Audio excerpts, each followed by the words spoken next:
Welcome to the Explainer. Today we're going to show you how to play Exploding Kittens. Our goal here is super simple. Get you playing right away without ever touching that rulebook. So let's just jump right in. You know, it's not just me saying this. The creators themselves put this right in the rulebook. So yeah, we're going to take their advice, toss the booklet aside, and just get straight to the good stuff. All right, first things first, the goal. Don't explode. I mean, what's the one thing you need to do in this game? It's pretty straightforward, really. And it is just that simple. If you explode, well, you lose. You're out. If you're the last one standing who hasn't exploded, you win. You're awesome.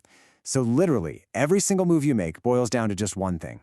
Whatever you do not draw that exploding kitten card. All right, now let's talk about setting up the game, or as I like to call it, setting up the minefield. This is how we're going to build that deck you'll all be trying to survive. Okay, so just follow these 5 steps. It might seem a little specific, but trust me, it's all designed to make the game as tense as possible. First, you're going to take all the exploding kittens out and just set them aside. Then, take out the defuse cards and deal 1 to each player. This is their lifeline, super important.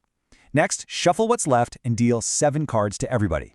Now, here's the key part. You take those exploding kittens and put them back in the deck, but you only put in 1 fewer than the number of people playing. Why? This guarantees there's only 1 person left at the end. Give that whole thing a final shuffle, place it face down, and you're ready to go. So that defuse card I mentioned, it is, without a doubt, the most powerful card in the game. It's your only get-out-of-jail-free card. So if you draw an exploding kitten, you don't die. You just play this card instead. And here's the really fun part. You then take that exploding kitten and secretly stick it back into the deck anywhere you want.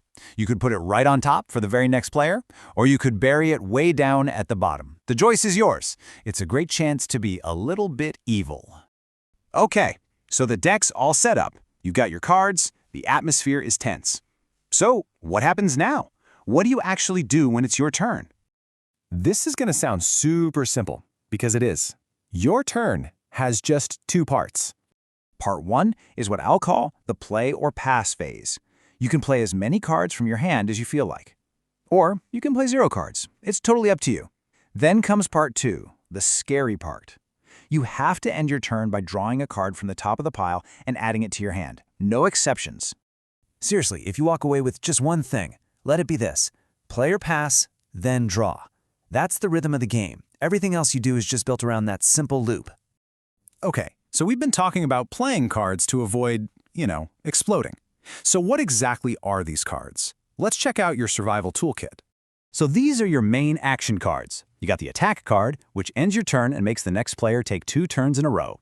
Nasty. Then there's the skip card, which is awesome. It just lets you end your turn without drawing a card. Pew. See the Future lets you secretly peek at the top 3 cards. Super useful for planning. Shuffle, well, it shuffles the deck. A great panic button. And then there's the Nope card, my personal favorite. You can play it at almost any time to just cancel someone else's action. It's the ultimate no you don't card. So knowing what each card does is great, but the real magic, the real strategy happens when you start combining them. Let's run through a quick example so you can see how it all fits together. This is where things get interesting. Okay, so picture this. It's your turn. The deck is getting dangerously small, and you've just got this terrible feeling. You're pretty sure the top card is an exploding kitten. You really, really don't want to draw a card right now. So what do? You play a See the Future card to check. You peek at the top 3 cards and, yep, you were right. There it is, staring back at you. The exploding kitten. You are literally 1 draw away from losing. Now what? Well, you could do the classic move. You play an attack card. This ends your turn, so you don't have to draw, and it forces the next player to draw that kitten. And not only that, they have to take 2 turns. It's a perfect way to pass the buck. But just as you're feeling all smug about it, another player slaps down a Nope card. Your attack card is canceled, it's still your turn. And that exploding kitten, it's still sitting right there on top of the deck waiting for you. So your clever plan isn't ruins? What's left? You play a shuffle card. The deck gets completely randomized. Now you have no idea where that kitten is. You close your eyes, you take a deep breath, and you draw a card, just hoping for the best. And that, my friends, is Exploding Kittens in a nutshell. And hey, there are a couple more advanced moves. You can play matching cards as special combos.